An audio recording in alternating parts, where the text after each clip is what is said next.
In the admin page, you'll be able to view the user list, the user count, their roles, and the status.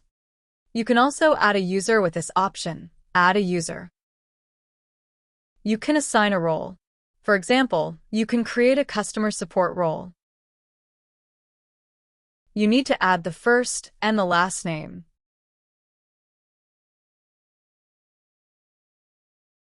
Do add the mandatory details, and then you can add the user.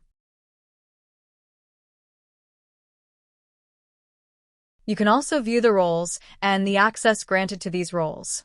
You can view the role list.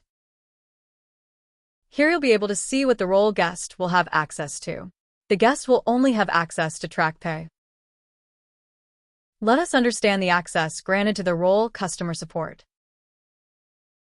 The Customer Support role will have access to the dashboard, to TerraPay, and also the transaction lookup. In short, different roles or users will have varied accesses. The admin role will have access to everything on the portal. The admin will have access to the TerraPay reports, the account statements, the transaction lookup, and the dashboard. Do check the roles to understand better. That's all for this video. Thank you for listening.